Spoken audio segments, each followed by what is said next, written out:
آپ کے وصال سے کچھ عرصہ پہلے نا آپ نے ایک قاصد بھیجا روم کے بادشاہ کے پاس. وہ گیا تو وہاں اس نے ایک عجیب منظر دیکھا کہ وہاں ایک حافظ قرآن نابینا آدمی قید ہے، اس کی آنکھیں موجود نہیں ہیں اور وہ چکی چلاتا ہے، آٹا پیستا ہے.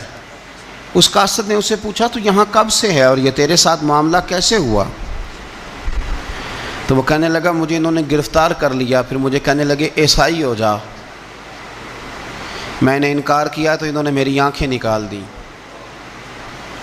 اب میں صبح شام یہ تھوڑا سا کام کرتا ہوں، چکی پیستا ہوں تو روٹی دے دیتے ہیں. وہ قاصد حضرت عمر بن عبدالعزیز کے پاس آیا اور آ کے کہا حضور ایک اس طرح کا مسلمان روم کے بادشاہ کے پاس قید ہے، ایک مسلمان کی تکلیف.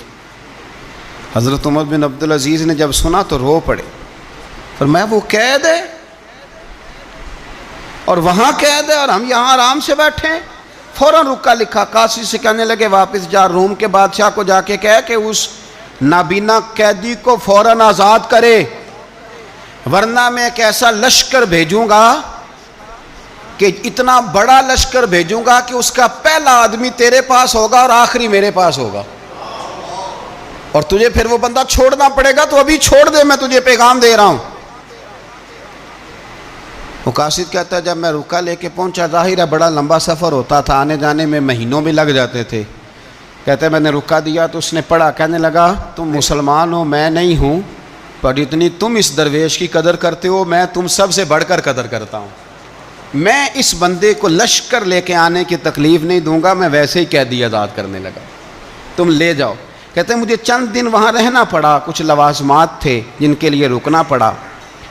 ایک دن میں شاہ روم کے دربار میں گیا تو وہ تخت سے نیچے اتر کے رو رہا تھا اور اس کی ہچکی بندھی تھی اور اس کے سینے سے آواز نکل رہی تھی. میں نے پوچھا لوگوں سے کیا ہوا؟ کہنے لگے خود ہی پوچھ لو. میں نے جا کے کہا بادشاہ کیا ہوا، کیوں رو رہے ہو؟ تو کہنے لگا آج دھرتی کا حسن اٹھ گیا ہے، آج سنگار ختم ہو گیا، آج دھرتی کا حسن اٹھ گیا. میں نے کہا کیا ہوا؟ کہنے لگے عمر بن عبدالعزیز انتقال کر گئے، تمہارا امیر چلا گیا.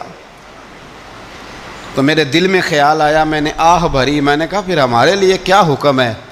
تو فرمانے لگے وہ چلتا پھرتا راہب تھا، لوگوں کے پاس کچھ نہیں ہوتا تو وہ فقیر ہوتے ہیں، پر اس کے قدموں میں تو خزانے تھے، پر وہ پھر بھی فقیر تھا. فرمایا اس کا حکم اگر میں زندگی میں مانتا تھا تو مرنے کے بعد بھی بات مانی جائے گی، تمہارا قیدی بھی تمہیں واپس کیا جائے گا اور عمر بن عبدالعزیز کی بات بھی سنی جائے گی.